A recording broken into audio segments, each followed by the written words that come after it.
Ini ang GMA Regional TV Early Edition.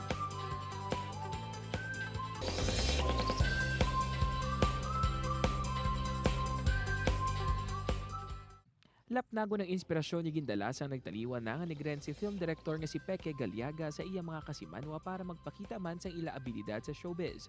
Kabahin sa mga ini si Jo Macasa, isa sa iyang mga naging estudyante sa Bacolod City. Pag-graduate kani sini sa kolehiyo, nakasulod ini gilayon sa GMA Network bilang wardrobe assistant sa TV production. Humalin sadto madamo ang responsibilidad ang ginuyatan ni Jo. Siya ang naging producer, production designer, assistant director, kag acting coach sang Nagkalain-lain nga programa sa Kapuso Network. Sa bungaga mga kapuso, sa mga gusto na mag-artista, this is your time to know some tips gikan sa eksperto. Maging kaupod natin mga kapuso, ang GMA Kapuso Station Acting Coach, kag isa man ka Assistant Director, Production Manager, kag Producer. Let's all welcome ang aton kasimanwa nga nagaobra sa Manila, Ma'am Jo Macasa. Hi Ma'am Jo, good morning and welcome to GMA Regional TV Early Edition. Kamusta? Naidlaw ka gid for sure sa Bacolod ay. Okay, good. Good morning, Adrian. Good morning sa inyo tanan, nagatanaw. Ma'am Jo, kamusta man ang sitwasyon sang TV production dira sa Manila with all the restrictions tungod sang padayon naton ginatubang nga COVID-19 pandemic? Naka-adjust ka na bale sa ginatawag naton nga new normal sa TV? Well, fortunately, kita sa GMA, ongoing ang tanang-tanga tapings. Subong, ang katabo, pag nagsulod ka na subong sa taping, naka-house ka mo sa isa ka lugar. For example, in our case, kami sa Tagaytay, so kami tanan nara sa isa ka hotel, nakabubble kami. Before kami magkagto sa amon location, damong test, may antigen, may RT-PCR, may entry swab, may mid swab, may exit swab, damong swab. Dapat pag abot sa set, shoot. Sa hotel pala, naka-makeup na. Pag abot, take. So, the sigay. So, amo na, subong strict to gid. Ma'am, for sure, madamo na gid nga mga kapuso stars o mga artista sa sininga industriya ang naglabay sa imo. Tagay kami abis ang brief background sa imo ginsuguran bilang ara ka subong sa TV production. Kag also, I would want to know man, anong ginaobra sang isa ka acting coach? Kilig mo man ginibala rin sang una, istoryahe kami abi? With the production management class under Madi Galiaga, the wife of Direk Peke. And dito ko nag-start. And syempre, yung una namon nga production was theater. Nag-OJT ako sa ILA, dari sa Manila. For GMA Telecine. So imagine, 1994 pa nakaubran ako sa GMA. I was wardrobe for a telecine called Gunita. So that was my very first project. The next year, I graduated. So I went to Manila. I worked for Direk Peke and Direk Lori as a script supervisor until I became assistant director. And then, in 1997, I think, when I first started teaching acting, I taught basic acting. And from that year onwards, gitudlo na ko acting.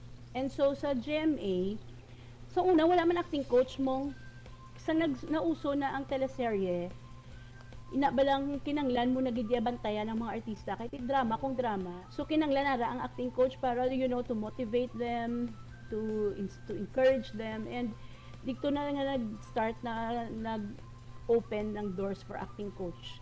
Dito na ako nag-decide na ay mas gusto ko mag-acting coach. So ang una ko nga project as acting coach was The Good Daughter. Mama naman ang inspirasyon mo, agin padayon mo man ang imo passion sa amo sini nga teleambong ilabi na gid sa acting. Bata pa lang kuya, gamay pa kuya.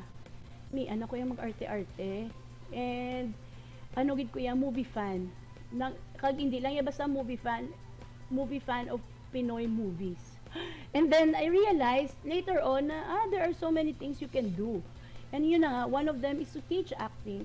Why do I love to teach acting? For me, I always say this in my acting workshops, to teach acting is like food for the soul. Kanami mo nga process, it's really the process of creating. You create the character, you create the reality of that character. And it's a process na you share with your actor. And then when you see it, and gin-execute niya taong-taong niyang ginobrang ang iyang eksena, though grabe ka fulfilling.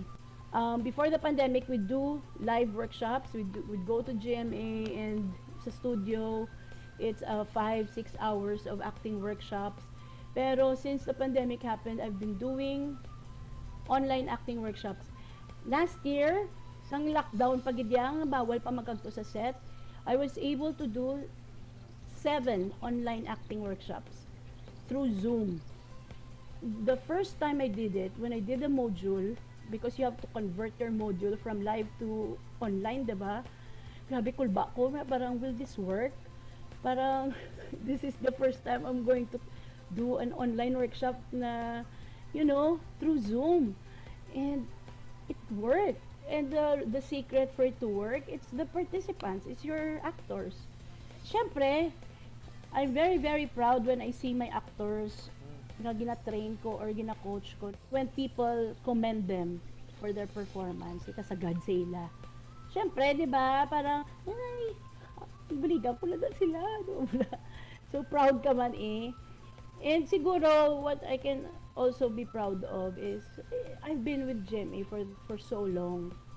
And I'm proud of my loyalty to the network. Diba? The network that has also taken care of me and my family. Kung wala tayo, anong papanoorin ng mga naka-lockdown? Anong tanaw nila sa balay nila kung hindi tungod sa obrata, di ba? So we will continue to produce, we will continue to create. Ma'am Jo, thank you so much sa imo tiyempo nga ginhatag sa amon. Once again, mga kapuso, Ma'am Jo Macasa, GMA Acting Coach and Assistant Director, Production Manager, kag proud Negrense. God bless you, ma'am. Thank you so much. Happy gid ko kay ti. Siyempre, number 1, kapuso man ko. Kag number 2, taga Bacolod man ko. So, double jeopardy. Thank you, gid nga gin-invite niya ko de. Enjoy gid ko. Good morning sa tanan nga nagatanaw liwat. Let's take this moment, mga kapuso, agud pasalamatan ang mga tao sa likod sang kamera. Sila nga nagabaka-baka, agud dalon kita sa mga pinasahi nga kalibutan for us to experience fantasy, for us to experience escape, kag mga nagkailaing nga emosyon. Pinaagi sa ila, obra maestra. Ted? Adrian, sa pagtinguha kag pagpalangga sa trabaho, pwede gid naton malabot ang handom. Kag sa siniman nga pamatasan, hindi imposible nga malayo pa ang pwede ta malabutan. Insakto gid said. Kag mga kapuso, para magdugay sa aton obra, dapat tagid pirmi nga ipasiguro ang kalidad sa serbisyo nga ginahatag ta, di bala? Samtang kapuso actor nga makachika ni Kapuso Katie Nivilla, bantayan ta sa pagbalik sa inyong paborito nga programa kunaga, GMA Regional TV Early Edition. Ini ang GMA Regional TV Early Edition.